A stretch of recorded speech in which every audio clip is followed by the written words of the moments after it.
All right. Welcome, everyone, to the Transformative Language Arts Network Virtual Salon. I am your host, Amanda Faye Laxon. I graduated with my Master of Arts in TLA and am the Membership and Outreach Chair on the TLAN board. For those of you who are new to TLA, the TLA network is a gathering place for people who change the world with words. We use the written, spoken, and sung word for personal and community transformation. This can take many different forms, from writing stories to poetry to memoir and more.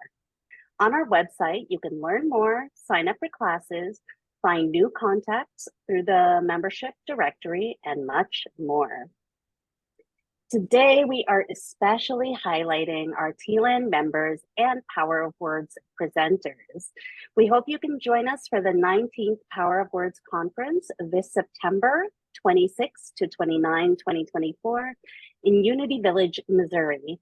The conference will feature workshops, performances, talking circles, celebration, and more from some of the speakers you will see today, and many writers, storytellers, performers, musicians, community leaders, activists, educators, and health professionals. TLAN has extended the early bird rate to September 1, so please register for the Power of Words conference at tlanetwork.org/powerofwords24. There are a few housekeeping notes. There is no tolerance for hate speech, harassment, or bullying. This event is being recorded and will be distributed publicly, so keep your mics muted during the presentation part of the program. However, please engage with the artists and community through the chat box. We will be collecting questions throughout the program for the talkback with the artists after the performance. For the best viewing experience, please set your view on the upper right-hand corner if you're on your computer to speaker. Thank you so much, and please enjoy the TLAN Virtual Salon. All right, first up, and oops.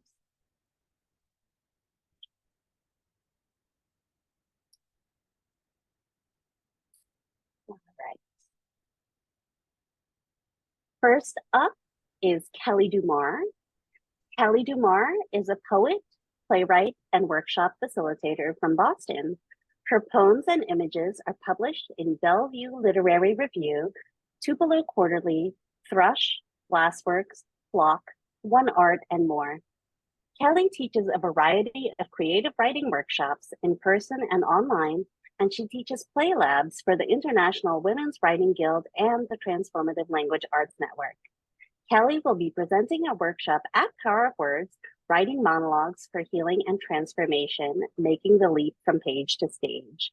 And I didn't mention it here, but she will also be presenting a class in the same subject, but longer and much more detailed through TLAN. So you can go ahead and sign up for that for the fall. And you can keep up with Kelly at kellydumar.com. Welcome, Kelly. Thank you so much. It is really, Amanda, such a pleasure to be here. I thank everyone for coming. It's an honor to go first. And I won't get to, I'll thank you all in advance for all of you who are yet to read. I want to give a shout out to my Charles River Writers, members of that group who are here today in particular too. Well, I'm going to read poetry for you tonight. I'm going to be teaching monologues, but I'm going to read my own poems tonight. And I'm going to read poems on the theme of grandmotherhood because I have a 3.5-year-old grandson, and I'm finding that my poetry is as influenced by being a grandmother as it always was by being a mother. So, upcoming in Flyweight Journal, here is a poem about blackberries that I wrote a year ago, just as blackberry season was passing. Autumn woods at dusk. You ride my back, grip my neck. All the blackberries of summer done. Why are they gone? Cycles are why. Memory is berry full, craves more. Mouth you have and tongue. My fingers plucked fruit from thorns you ate from my palm. Can berries soon? I carry your heft through leaf-blank oaks into early dusk. A light is on for the first time. Is summer far? Charlie stops to lap. Why, even a brook must toughen up, must freeze before we'll hear its gurgle after thaw. Is dead dead? If bee scents nectar, fruit will start, red before purple, shine before dull, black before raw on your tongue. Well, this is a poem about coyotes in the woods. Night under December. He wants to brave the coyotes like one that chewed a hind leg off his friend's cat. Hours prowl the hemlock grove beyond the sleeping vegetable rows. He prefers to be carried. My 2 legs, 2 arms bear his 3-year-old weight. He heats from my core. Earth is crunch, breath is white. Screech owl hunts in a purple blur of starlight. Moon is a white waxing crescent. One day he'll shoot to stars in a rocket. Chest to chest we move into the moonless grove. Of survival he knows. Friend's cat stalks coyotes on 3 legs. This is a poem I wrote about my grandson being named by my daughter in the garden. Wave. She egged and carried him, braved down and bore all whole. His poundage weighed, her milk splurged. A form to fill in, she blank. 4 nameless days dawn. On the 5th, she carries him into a flood of fall afternoon light. Fresh air flutes through his windpipe. A westerly wind shivers the river, frisks up the straw grass. The field mice go shelter. She stands in the center of all that has passed, to sense from the roots of her hair, balls of bare feet, the stem of her sternum. First garden, new garden, late harvest, her own. Fruits of her labor all grown, fat melon and seed cores of sunflowers, yellow squash, so superfluous, listens to soil she's sown, a kind of divining. And the north corner digs into the earth with her hand. No, his name is not where her beans greened. She steps south where the rows of her corn silked. Kneeling, she digs. Her ears come up empty. West corner of husk hearts fallen from sunflowers. No answer. East, most honest direction, facing the river where she planted peas, strung up her trellises. They failed to climb. She claws under the crust. He wakes and wails. A river-waved wind calls out. And this final poem published in Allium, Lambing. We happen upon the pen thronged with all ages of ewes and rams, untroubled on dry straw. Mother sheep in labor, well past her lip-licking, stargazing phase. Curl white firstborn, already licked fluffy, 4 feet upright. Another one comes, pinked with blood, toe to head, hind feet first, pulled down from the dam by hand of a human. Palm slapped on its side. Will it wake up? One more flesh slap. A hush stretched to a breaking point. Birth, all that counts is breath. Blank lamb laid out on a little blue blanket. Somehow a mother knows to lick her newborn's neck. This does the trick. Shakes its head, its ears unfold. I let go of the breath I've held. The flock smells change. Season's earliest born to most elderly one. Welcomers come. Beside me, grandson, translating these beings from his plastic ones, has witnessed how the lamb is made. Thank you.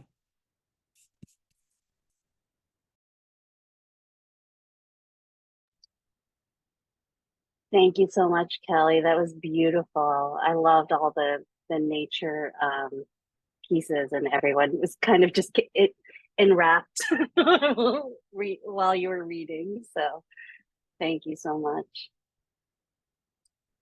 Okay. Ooh, why does it say pause? Okay, 1 second. Sorry. I paused. Okay.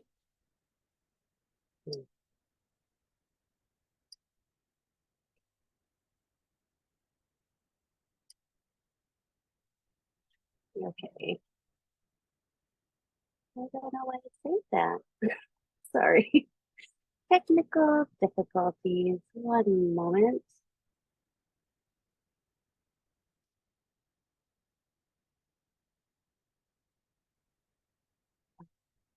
Okay. Okay. All set. Can you hear me okay? You can hear me. Okay. Thank you. Next up, we have Kathleen Wallace. Kathleen Wallace majored in theater and communication. She then worked bottom rung jobs until she worked for the city of San Francisco, trying to give homeless and dual diagnosed a reason to live. Kathleen has been in recovery since 1987 and began writing in 2013 to note what she's observed of life. A writing life has given her strength, hope, direction, and a yen for tomorrow's insights. And you can keep up with Kathleen through the TLAN Network member directory. Thank you and welcome, Kathleen. Please unmute.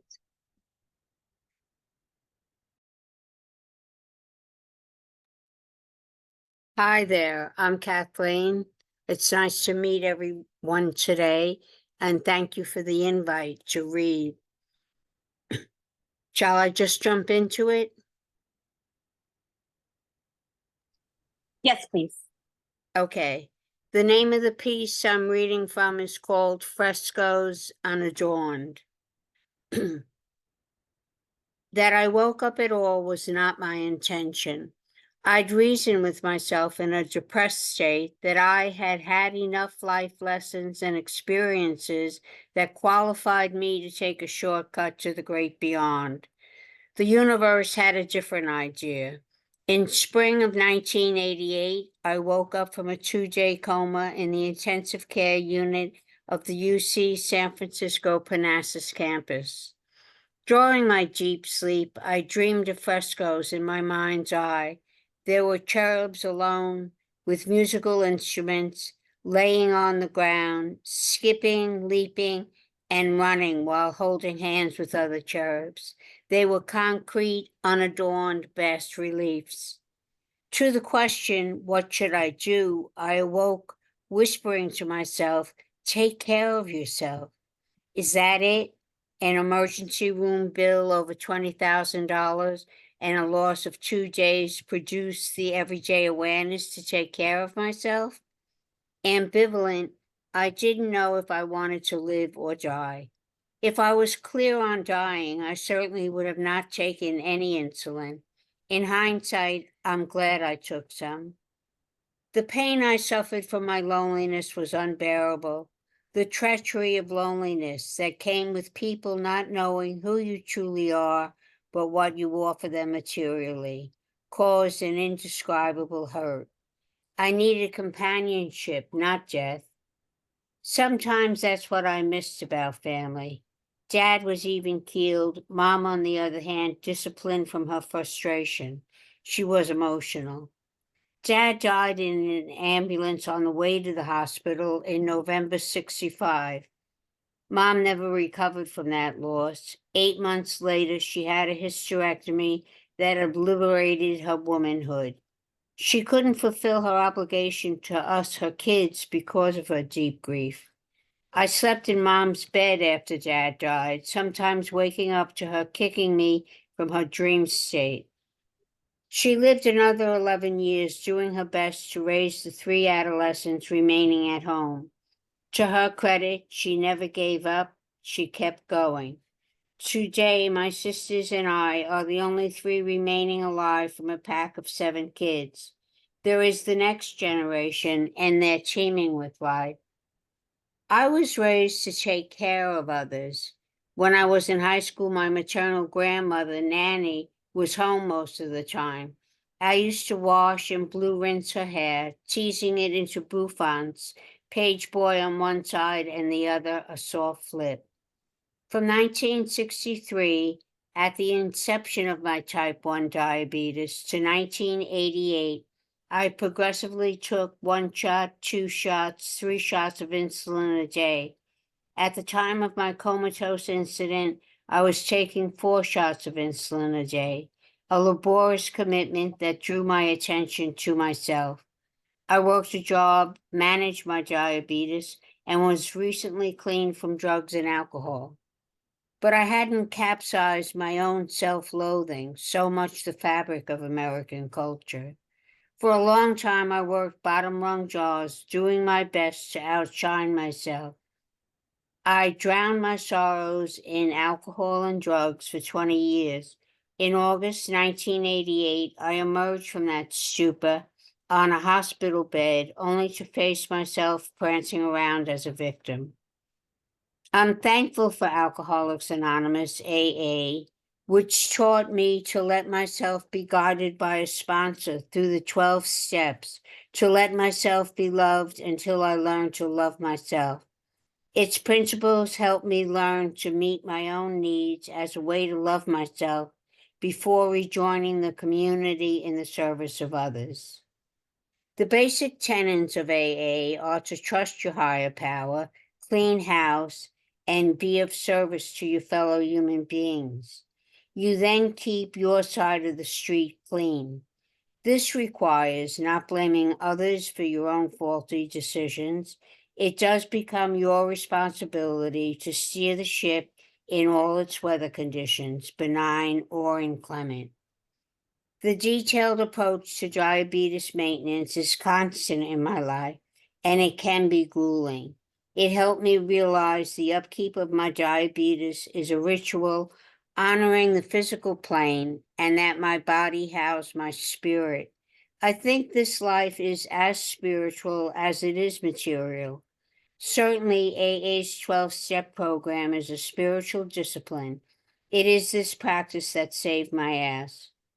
I took the steps and I seriously applied them to myself.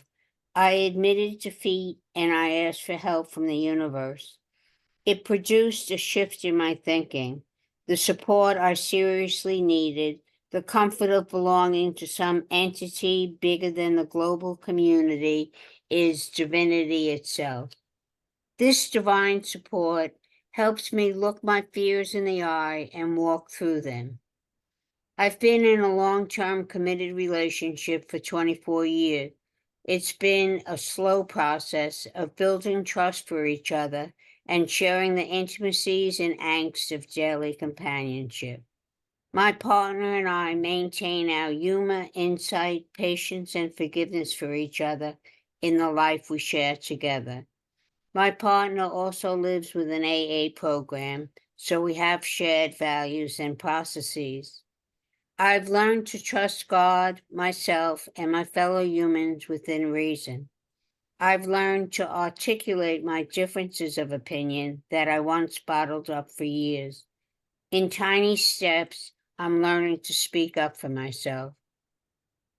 Through my recovery, I've become both my parents. I've developed my dad's balance and my mom's resilience. Gone is the self-pity, blaming my family, resenting my friends, wanting to escape forever. In its place is a faith in God that I am cared for by caring for myself and others. This journey is a freedom and a responsibility.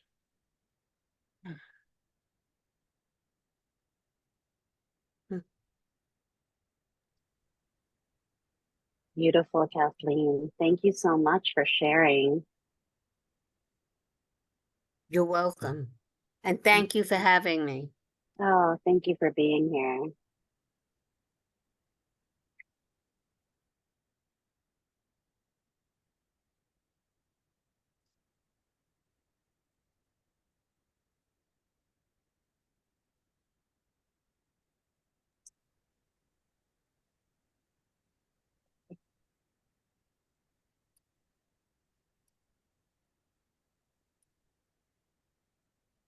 Next up, we have Centa Therese.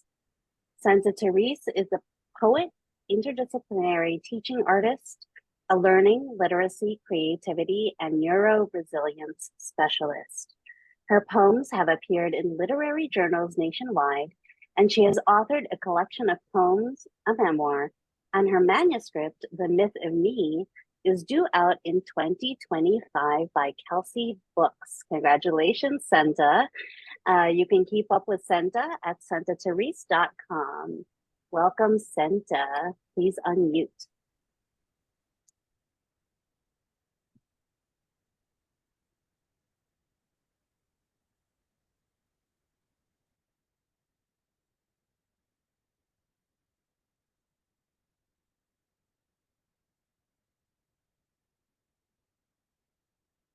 There we go.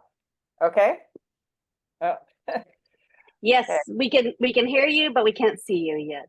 Oh, do you need me to share or no? No, just tilt the camera up maybe. Okay. Can you see me now? Or There, perfect. yeah? Okay. Yes. All right. I've Thank got you. two screens going on, so I hear you. hi, everybody.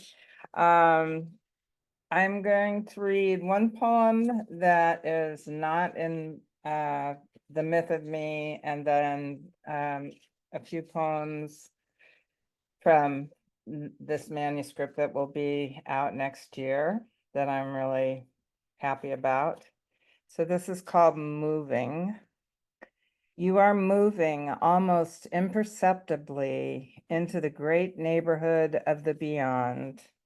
Yet little do you know that it is right around the corner from where you've been living all this time.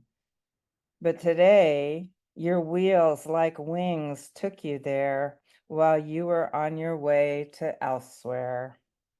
You love this old place, somehow familiar, as if you'd always yearned to live here. How had you missed it? Today, the rain kisses the simple houses, the lichen-breasted fence, the moss-covered brick path, the scatter of brown leaves. Today, you gently place your palm on your chest and vow to listen again and again for the heart of things. And then the next few will just be from The Myth of Me. The Potter. In the potter's field, only hunger and exhaustion remain at the end of a long day. To the man that lives in the house that looks out upon the field of summer barley, the sight means almost as much as it did when he was a young boy. There would be enough grain for the winter to come. It pains the man to crush the rock he hauls from the woods and river, surrendering stone after stone to the mechanical jaw, destroying their manifold maps, their storied mineral striations, and grinding all to powder for the clay that will turn his potter's wheel. For his grand uncle, in his time, the same wild grasses were the long yellow strands of a woman's hair. Now the man is a grandfather, still content with his garden's bounty, able to work the earth so closely at times it feels indistinguishable from the bucket of straw-colored feldspar the hammer leaned against the wall next to it. Yet, when that early room in memory shades to a darkening gray, from that incomprehensible sense of loss, silence strikes so hard it fractures the air into shards. And for that boy of 5, and for the father he became, he recollects once more how his own father went forever missing in the war.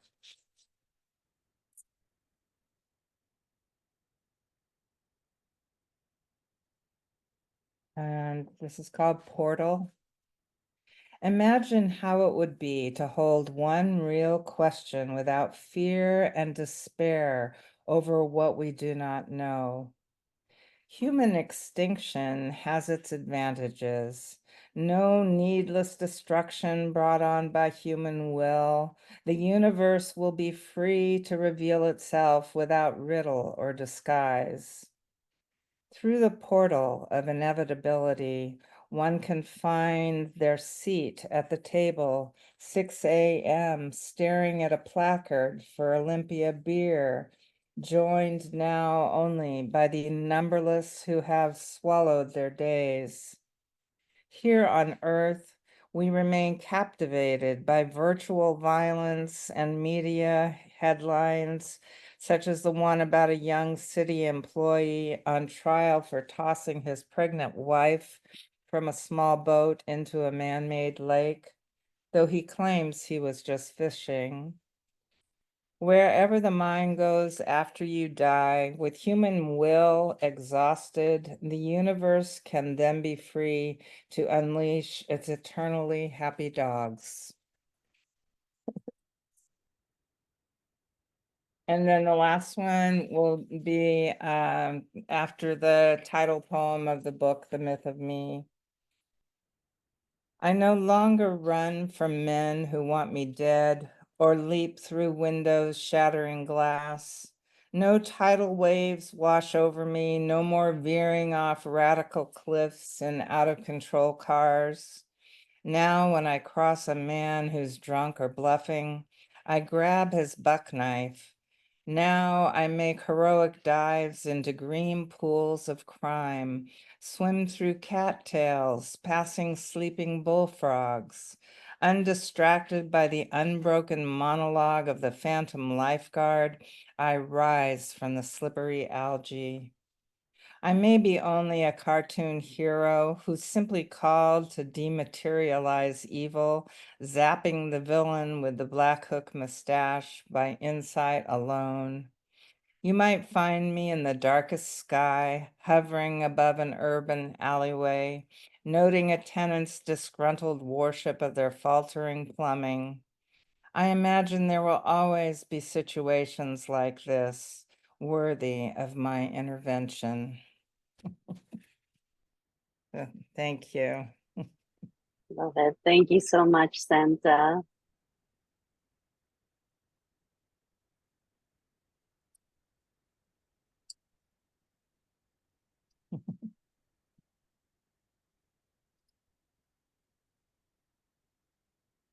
Okay, next up we have Alec Esparza. Alec Esparza is an altarista and storyteller and has worked for 35 years with families, schools, community partners, and the Department of Corrections throughout California. He utilizes the folk arts of storytelling, ofrendas, altar making, creative writing, experiential critical thinking activities, and adventure learning. His approach embraces creating sacred space, community building, social transformation, and healing. Alec will be presenting a workshop at Power of Words called Words of Power, Enriching Community. And you can keep up with Alec at ozocommunity.com. Welcome, Alec. Please unmute. Am I unmuted? Okay, thank you. First of all, again, thank you for welcoming me to be here today. I'm quite pleased to share. Today, I'll share about our Power of Words workshop titled Enriching Community with Words of Power. This activity entails constructing a physical community utilizing multicolored 3x5 index cards. The process of building this community involves using nonverbal cues, individual and group collaboration, problem solving, and creative talents. Each participant will brainstorm one word that best describes what they would teach others to make the community a better and safer place to live. Participants will write their word of power on an individual index card, large enough to be read from afar, and will be placed somewhere visible on the end result of the physical community.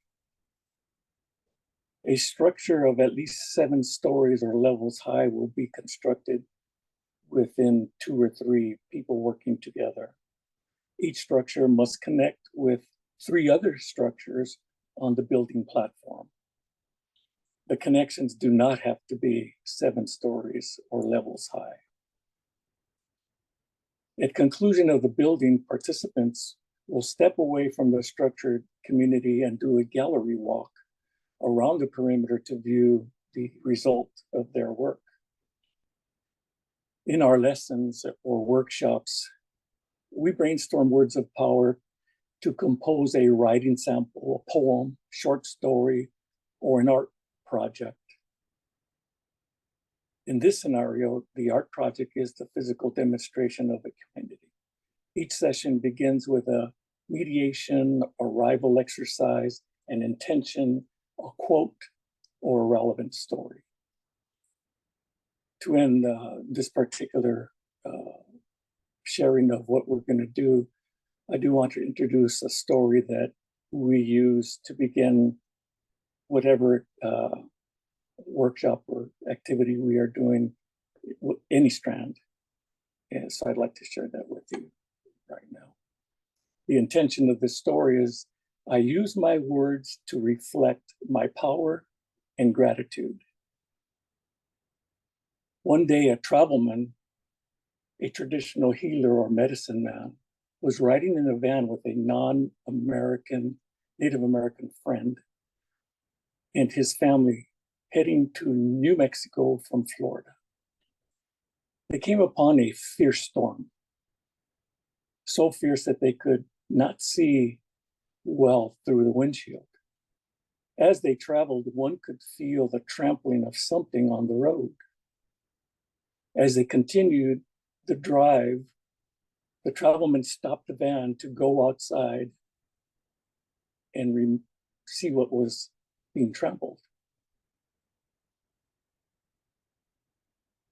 When he went outside, you could see him holding something very close to his chest and walking away from the windshield off to the side of the road. A little bit after, the friend came outside and said, "Travelman, what are you doing?" And he said,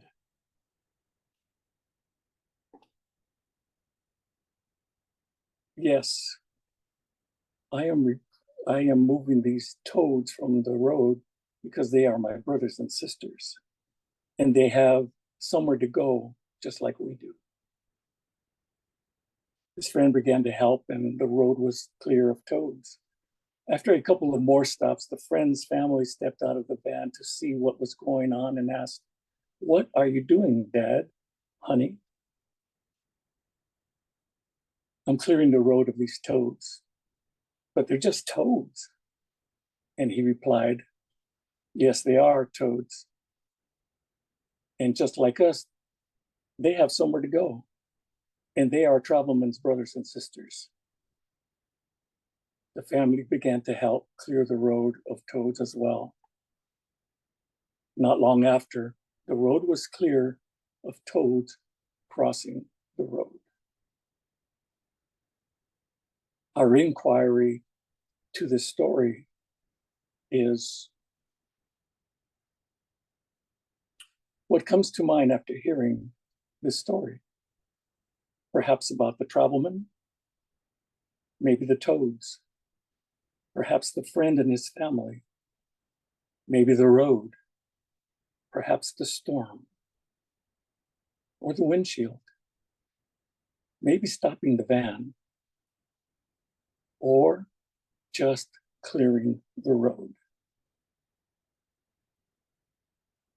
And with that, we start to formulate the words of power that resonate for us after listening to the story, and we create our words of power on index cards, and then we use them in the process of building a community built on these words of power. What I'd like to do now is I'd like to share 3 poems from students of our current project, which is entitled Mírame, Look at Me, See Me, Hear Me, Know Me. This program consists of incarcerated individuals relocating to transitional reentry programming for release back into their respective communities.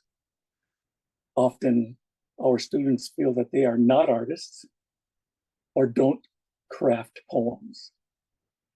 It is quite satisfying when we observe their confidence and transformation of acquiring what they once felt they could not do. The first story, or the first poem, sorry, is entitled I Am a Tree. It's of our lesson 7 in our work. My space is no longer small. Like a tree, I am standing tall. Like the ocean, I feel the breeze. Give me more sage, please. The beautiful sky is what I see. Here in restorative justice, I feel free. Hearing the drum as I write this rhyme, no longer am I doing time. Forgive me for my hideous crime.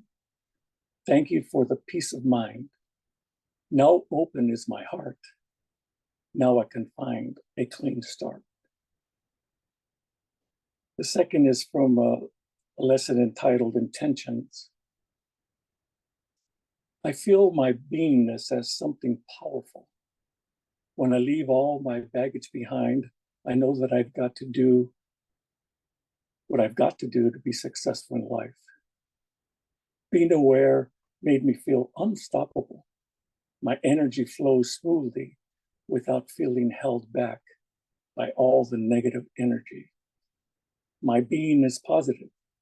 It has no beginning and no end. It allows me to expand. Nothing can stop me from reaching my intention. And the last one is also from this lesson called I Am a Tree. My wisdom is rooted deep, fastened to ancestral rituals, resonating songs of nature and earth, tuned into the cosmos. Creator, artist, mother, daughter, healer, friend, trusted, true nurturer, attuned, aligned, all that is needed and more, noticing love in abundance now. There's three poems shared by individuals who did not ever consider themselves writers, poem writers, or artists of any kind. And with that, I'll leave you with the idea that in our work, for those who attend, that it is a very interesting activity, and the end result is just amazing. I don't know if you can see it. This is a photo of the end result of, I don't know if you can see that. That's a community built with 3x5 index cards.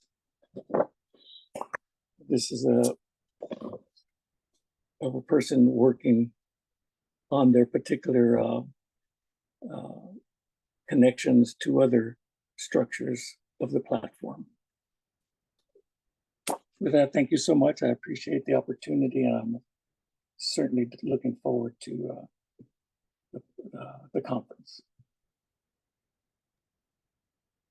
Thank you so much, Alec, for the share and for sharing your, I don't know if you say students, but students' poems.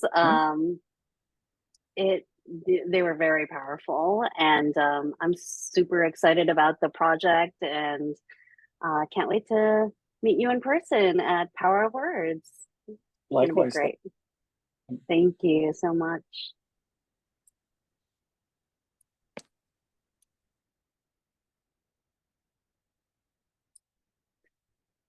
Okay.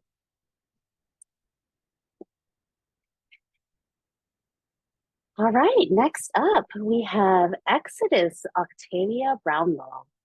Exodus Oktavia Brownlow is a writer, editor, seamstress, and budding beekeeper currently residing in the enchanting pine tree forest of Black Hawk, Mississippi. Exodus will be giving a keynote performance at the Power of Words conference and presenting a pre-conference workshop called Writing Strictly from the Imagination, Giving a Voice to Those Literally Without, and How Deeply Sitting with the Inanimate Teaches Us the True Complexities About the World. You can keep up with Exodus at exodusoctaviabrownlow.com. Welcome, Exodus. Please unmute.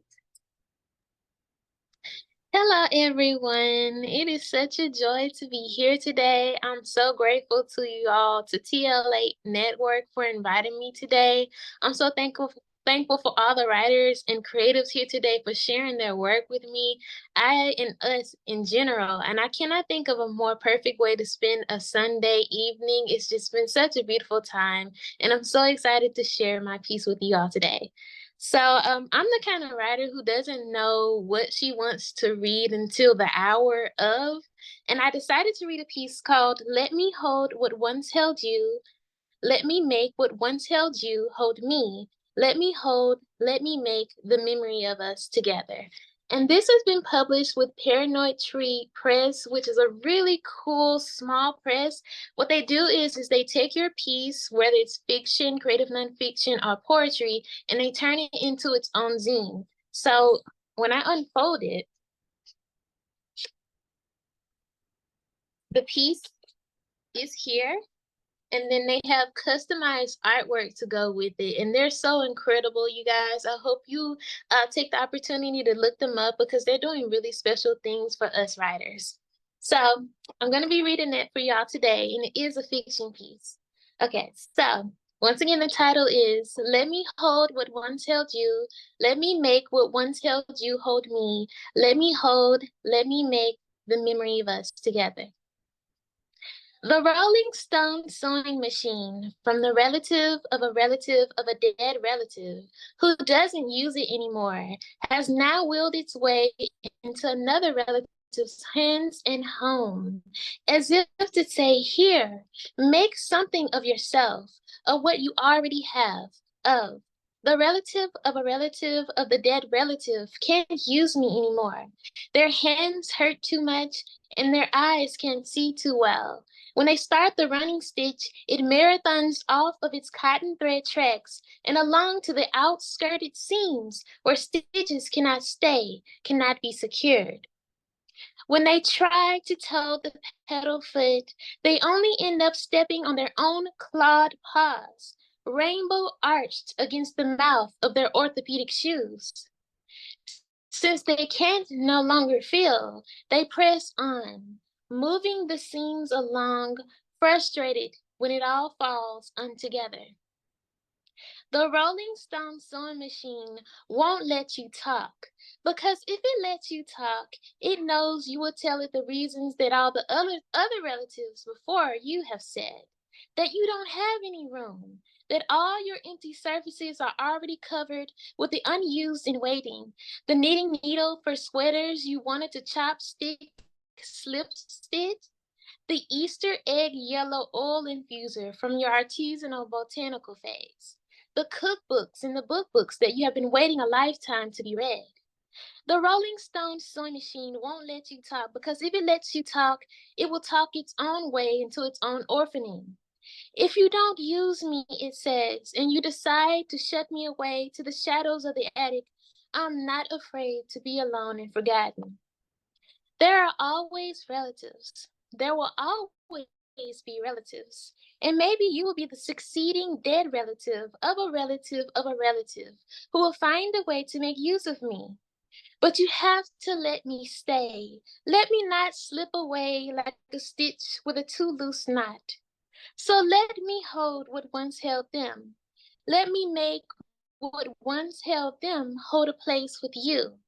Let me make the memory of us together. And that's the end of that piece. Thank you all so much.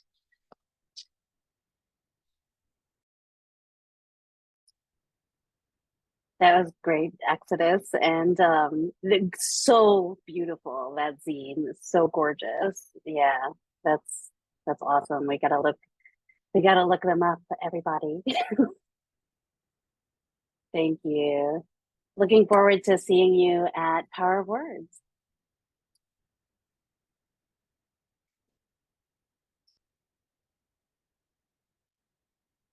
All right, our last performer is Joy Zimmerman.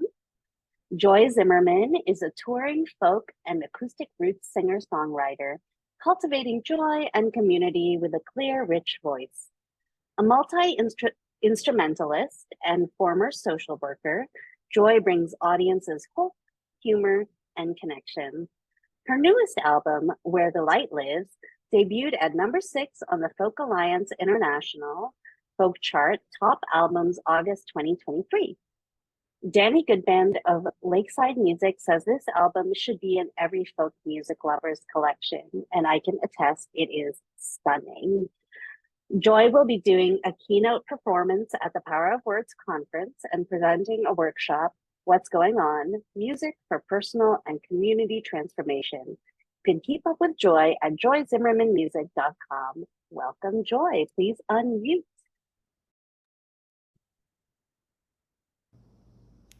Thank you, Amanda. It is such a delight to be with you all today. Thank you for having me, and the performances and offerings have been so powerful this afternoon. I am going to start off with a song that asks a whole lot of questions.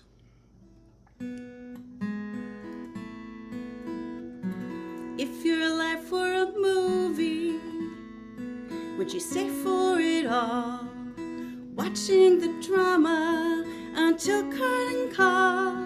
Would you follow the actors deep in the night to see if it works out right? If life were an ocean, how might you make it across the depth of the waves, the salt and the cost? Diving in riptide, sailing on through, your story comes into view. Our lives are a canvas. What do they portray? Every moon, every wish sent on its way. Twists and turns all fade away. True north always remains. If your life were a song, would you sing to the end, listening intently? Each chorus befriend, your verses and chapters inspire the muse. New plot lines await their debut. Our lives are a canvas. What do they portray? Every moon, every wish sent on its way. Our lives are a canvas. What do they portray? Every moon, every wish sent on its way. Twists and turns all fade away. True north always remains. If your life were a movie, would you stay for it all?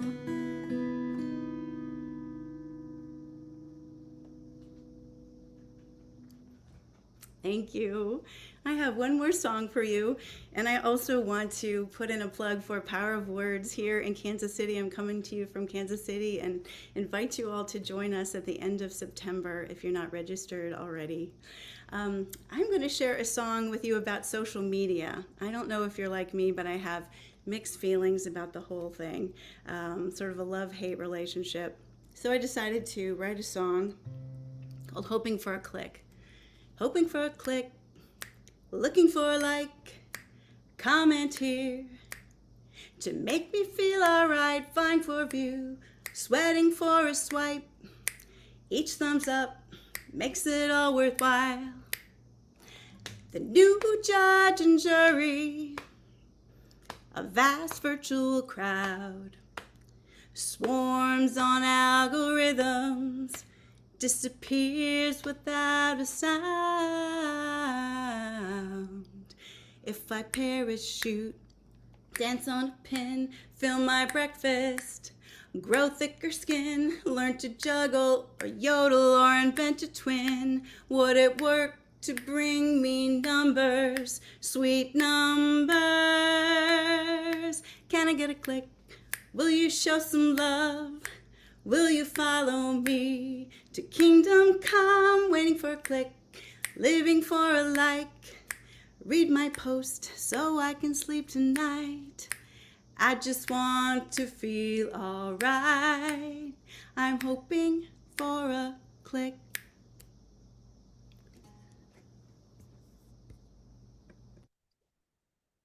Beautiful. We will give you clicks anytime. I think there are a lot of people giving you clicks in the chat also. Thank you so much, Joy. And to all the artists, thank you so much. Please unmute. We are going to start the discussion artist talkback portion of the program. And if you are in the audience, you can switch your view to gallery so you can see everybody if you like.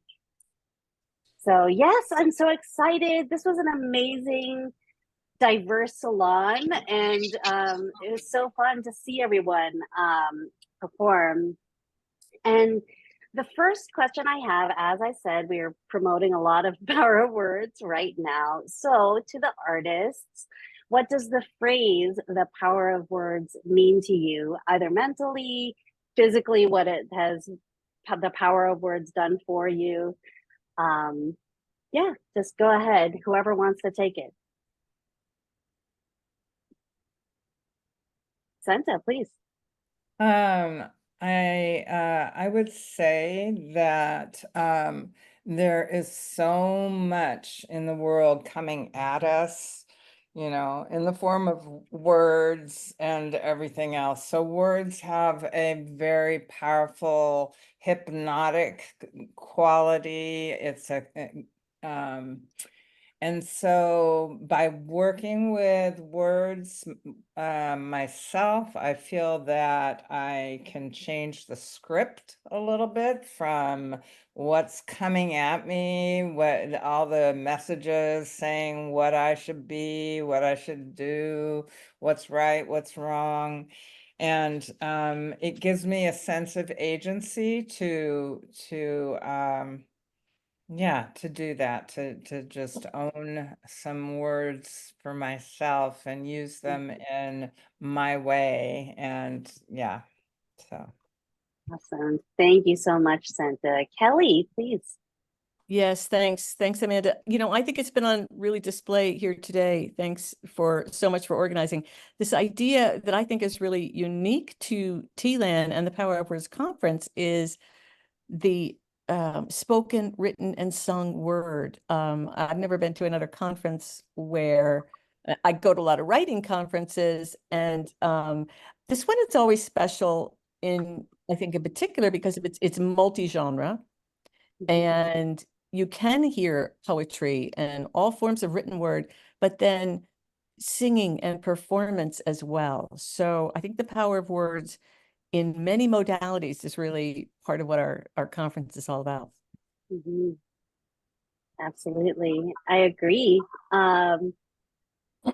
Alec, since your presentation is Words of Power, would you like to take on what Power of Words means to you?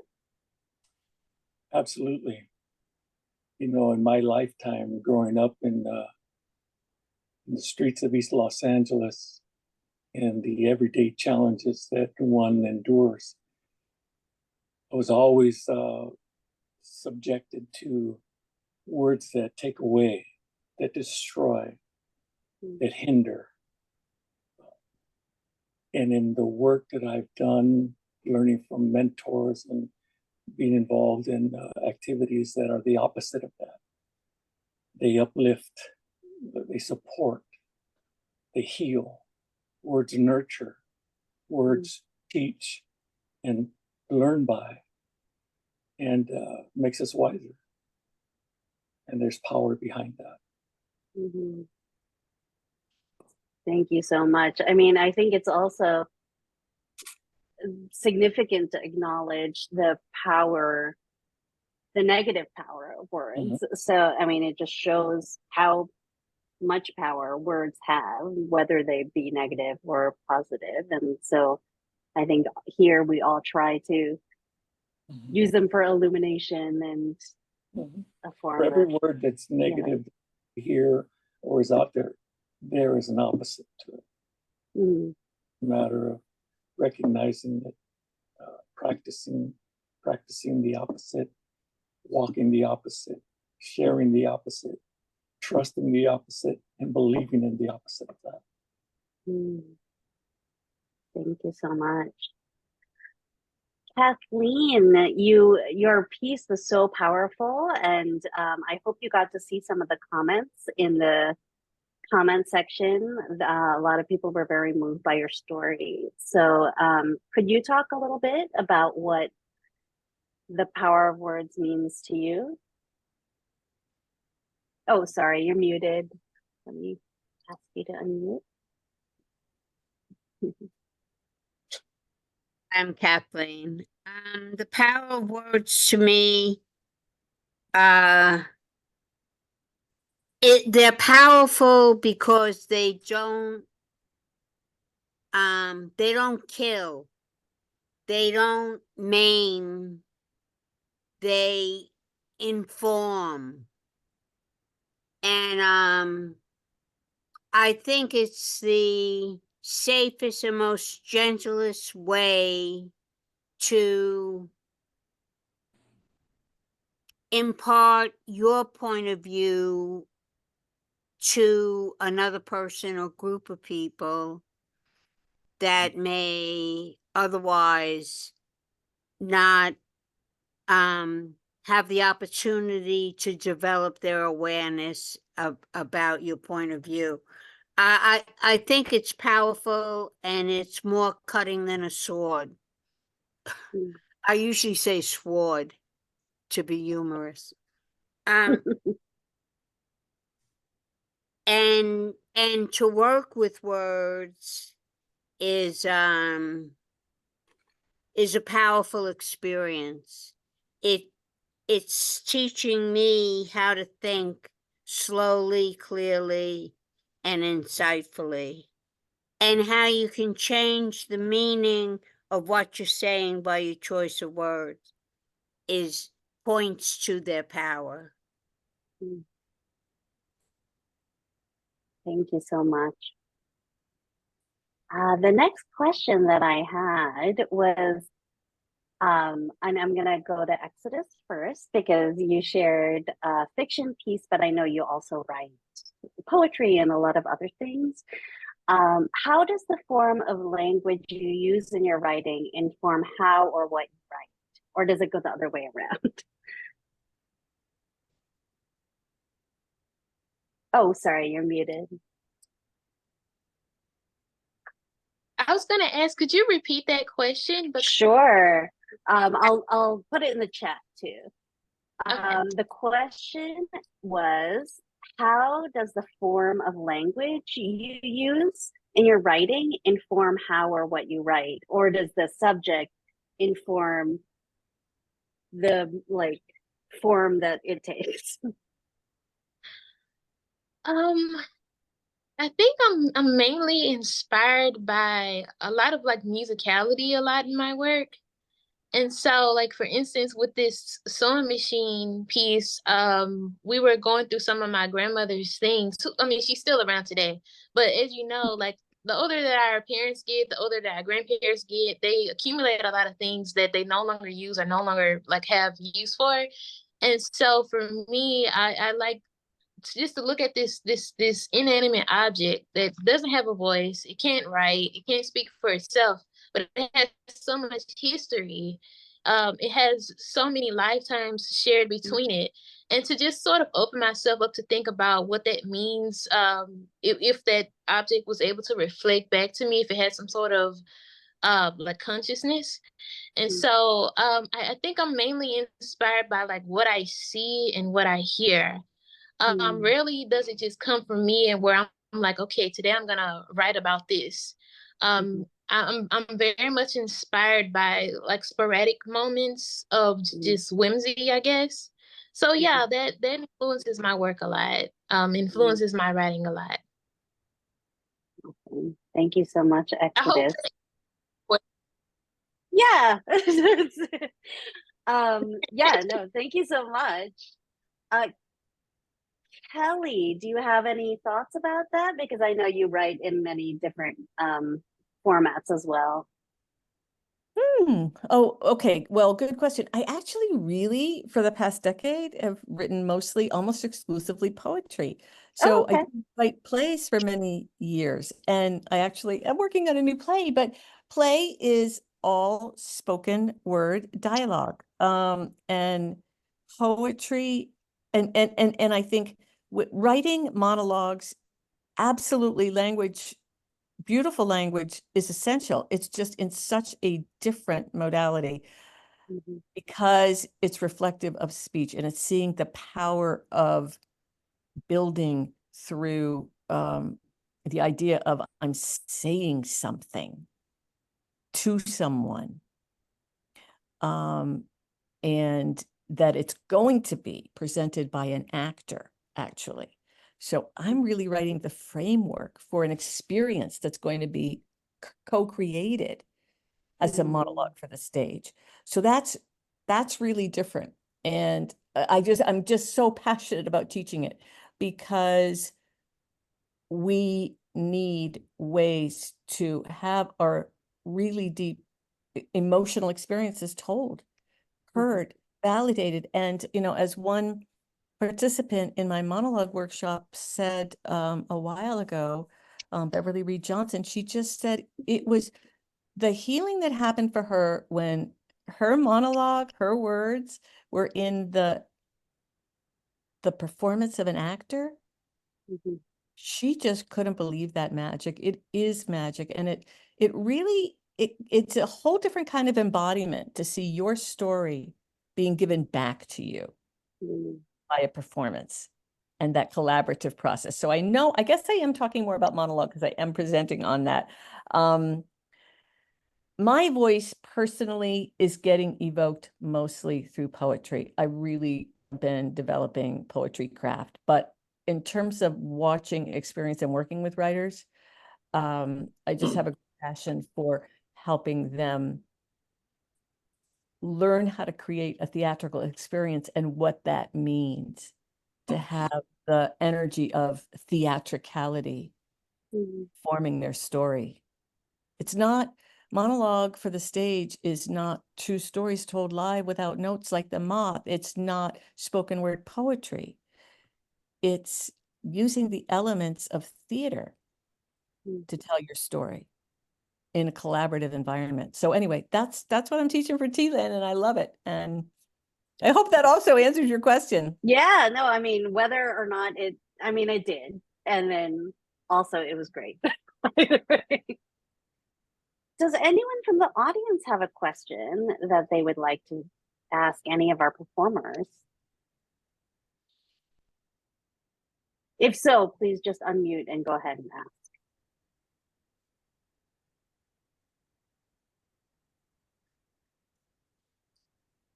Otherwise, I'm going to ask a question that Ashley, my co-host here, has asked when we were planning this event.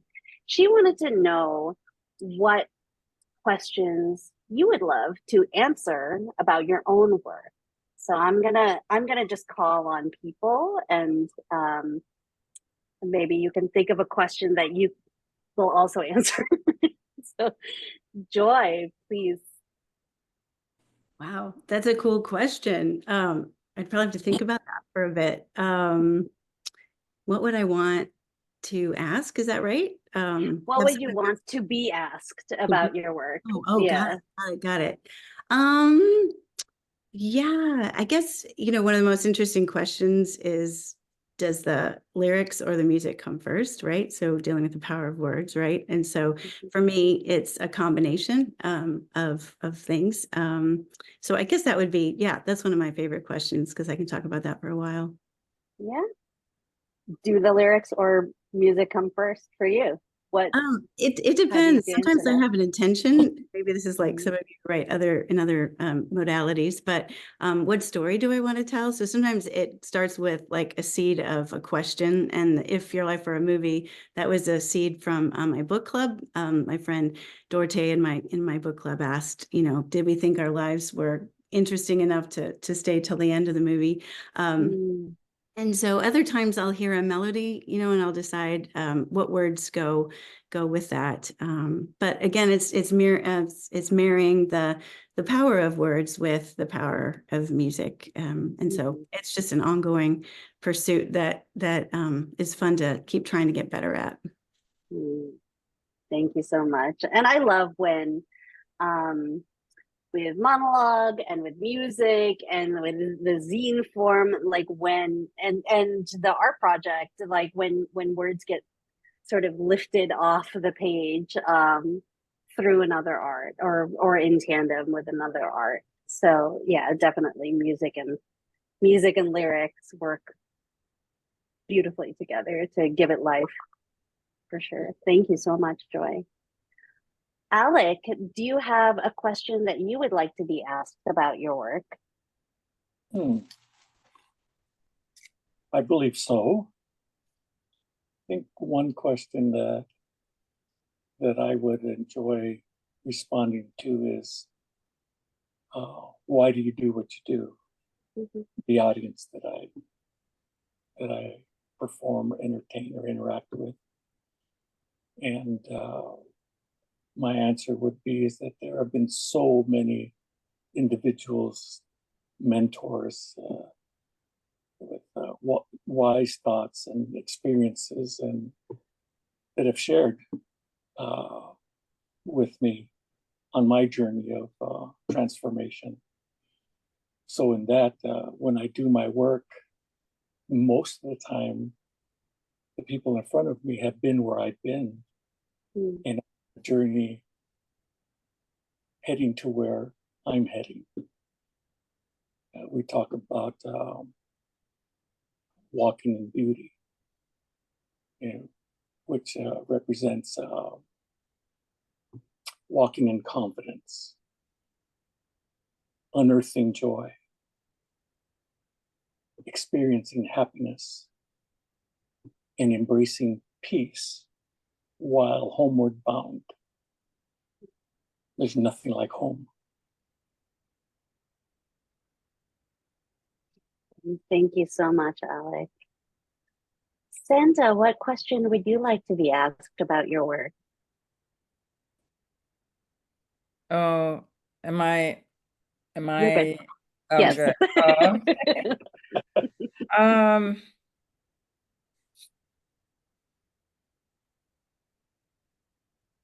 oh boy. Well, like, what are you working on now? Sure. So, um, it's taken me, I guess you could call me a late bloomer because I'm just now getting my first book published. I have self-published a few books, but and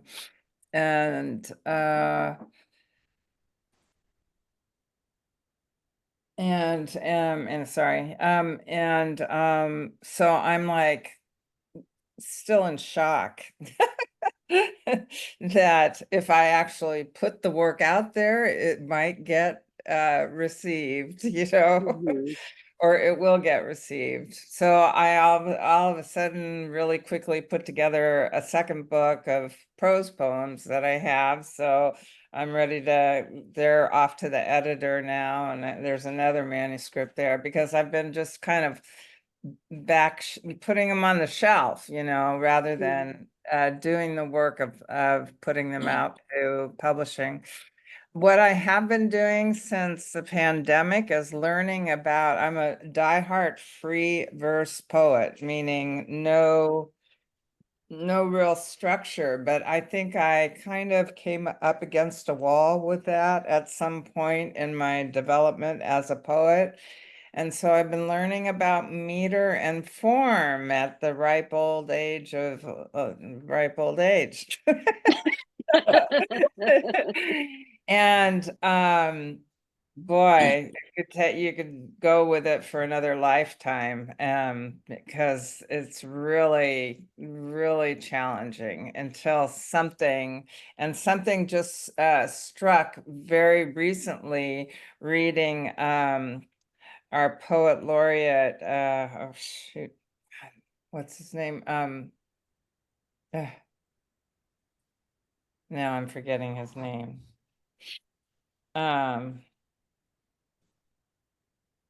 Oh, that's embarrassing. Anyway, Does anyone from the audience know the poet laureate? Is this the current poet laureate? I think he's our current poet laureate, and I have his book. His book is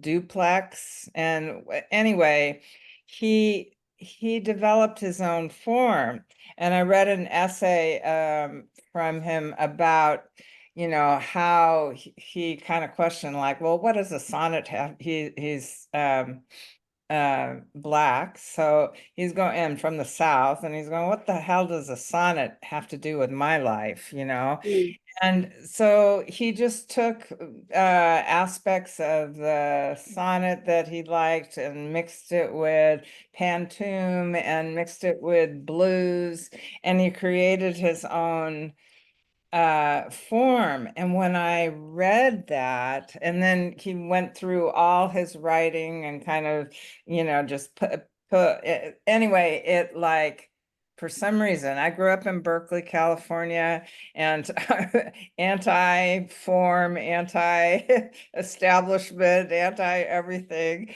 And so when something clicked in that, and I was able to, I haven't been able to get off the pantoum right now. I've been writing a lot of pantoums, but just, I guess I heard a certain freedom in his in the essay and in his aesthetic choices that empowered my own creative process, and opened something up where I don't have to throw out my free verse self. I can take elements of structure and have them be, you know, help me create the structure I need. And it was really neat. So that's definitely an ongoing rest of my life kind of exploration. So Yeah. That's awesome. And I mean, check out the chat. There's like great reading list going on over here. oh yeah, Jericho Brown.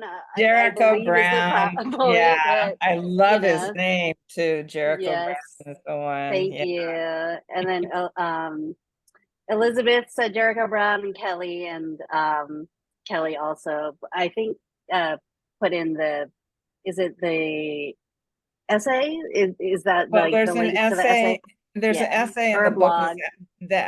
The book is called The Tradition or something like that. And then Amazing. he has a couple of duplex poems in that book. But yeah, I Wonderful. definitely recommend him. Awesome. Thank you so much, Centa. Exodus, would you like to tell us a question that you would love to answer or love to be asked? That's such a great question, I think, because I never think about what I'd like to be asked. I guess because whatever the audience wants to ask me, I'm very receptive to it, especially if it's respectful and interesting in a ways that like intrigues me. But I think one of my favorite questions to be asked, and one of my favorite questions to ask other creatives, is what's their favorite piece to perform, because like when you ask them that, their whole face just sort of lights up. And I like to see people just showing off and being celebrated, and getting a chance to showcase work that they worked really hard on. Personally for me, my favorite piece to perform, and not necessarily my favorite piece, but just my favorite piece to perform is I'm sorry, I have my book right here. I'm just trying to get it out of a stack of other books. It's a piece called, where is that piece? For horror writers who have tried to birth the happy things.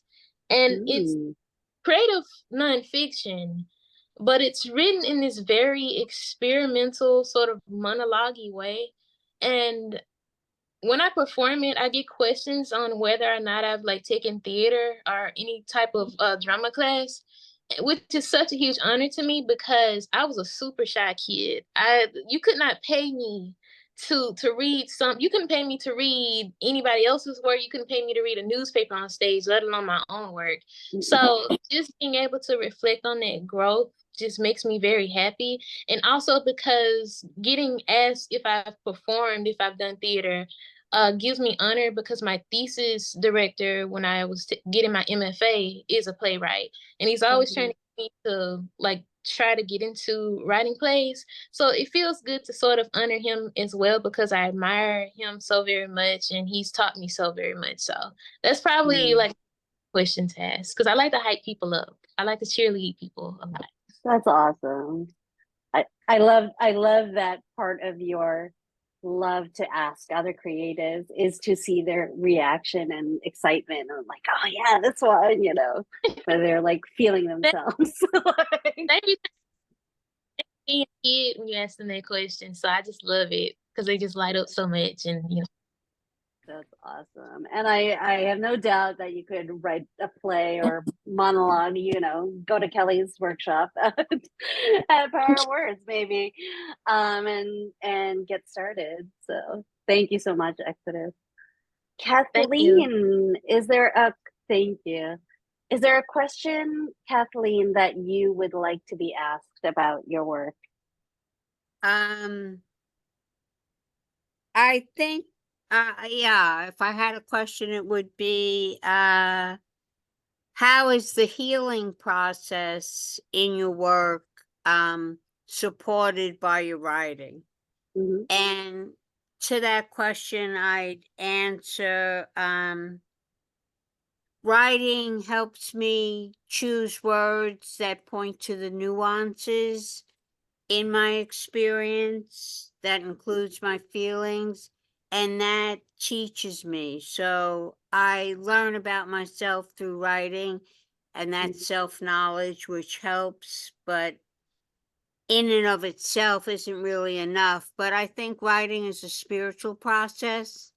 To take what's in your head and formulate it into a written word is a process that I think has a spiritual component to it. And I don't know, does that answer the question? Yeah, absolutely. How does writing support your healing? I mean, I think that's a question that we would all like to reflect upon. And I don't know if everyone would want to answer it, but I think, you know, that could definitely be like a journal entry for me to think about. And it's very TLA, of course. So thank you so much. Thank you. Thank you. Kelly, how about you? What do you want to be asked? Well, I think I was going to answer it one way, but I think I'm going to answer it another way because I do think that other writers really like to ask about rejection.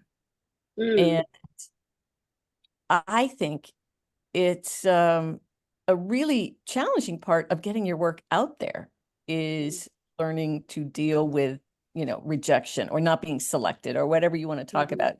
And to submit to journals, to submit to contests, to submit to whatever. I think that most of the time, it's really just important to keep submitting no matter what. And recognize the subjectivity of the people responding to your work, but also the great pleasure and validation of finding the people when you do that really value and get your work. And both those things happen all the time. Rejection and finding your home, having people find you. And that's normal. And it's really a norm. I think it's so important to normalize that part of the process for each other. Because otherwise it just can feel really blocking. And if you care about having your work out there in the world, whatever it is, I mean, it can feel really blocking to get a non-acceptance, let's say, from a place that you want your work to be. And so I love what Kathleen has said about spirituality. For me, it has to be, I try to turn it into a spiritual process, a spiritual response. Aha, it really wasn't meant to go there. And maybe I'm going to revise, or maybe I'm just really not ready to revise. Maybe I'm going to send it out 10 or 20 more times before I revise, because sending it out is part of the revision process. The minute you hit the send button, in my experience, the minute I hit the send button, I'm already seeing, oh, yep, that line, it really should have said something else. So I just do a lot of submitting, and I get a lot of acceptances. I get a lot of rejections. It's all part of being a writer and getting my work out there. And I really think it's completely normal to get both. That's incredibly valuable, and something that I'm sure everyone here can resonate with. And having received a few rejections this month or last month or both months, myself, it's like heartbreaking, but because it's like, but I really saw it there, and then like, well, I guess not this time. And the people I know who submit more than I do they're like, yeah. It's like, oh, I just got rejected. Yeah, So so I'm super excited for the time when it's like, when I have found my people who want my work. So yeah. Let's see. Does anyone have any other thoughts or questions that they want to end on before we close? John, I see you gesturing. Was there something that you wanted to share? Yeah, actually, if I could, I just Please. wanted to agree with what Kelly said. Yeah. Poetry kind of saved my life. And I found as an adult, actually as a very old adult, that I needed something to get me out of isolation due to the pandemic. And somehow I've had three different cancers, and about, I think, 5 emergency surgeries not related to cancer. So I've had a big health issue going on. And poetry brought me 2 things. One, it gave me something to do, and it gave me the feeling of being able to handle rejection, because I've had over 50 of my poems published, but I've had a lot more rejections. And I was an individual who rejections would take me home and close the door and climb into bed and pull the covers over my head. And now I could just say, well, I'll send it to someone else. Maybe they'll like it. So, and I'm writing my second book. And I want to, I'm going to give a challenge to Centa. You have got to write some poetry or short story about Berkeley. I was down the street a little bit at Cal State Hayward. That's where I went to school and got my degree. But you got to write some about I have some stories there too. I might write about. You kind of clicked that in my head. There was a I've lot been, going on. I know, Mhm. I have yet to find, you know, a memoir or something that really dives in deep to the late 60s in Berkeley, you know. Yep. Joan Didion did a version, but she was, you know, she was a journalist and following rock stars, you know, in Hollywood and stuff. So her perspective is a little different. You- Well, I unfortunately was on the other side because I ended up joining the army. Ah, So I don't think there was anyone in well, Berkeley that liked me. yeah, then it's talking about Vietnam and things like that. And that's it's other than Tim O'Brien, I don't know who else has really done that. Yeah, I can still remember the chant. Hell no, I won't go.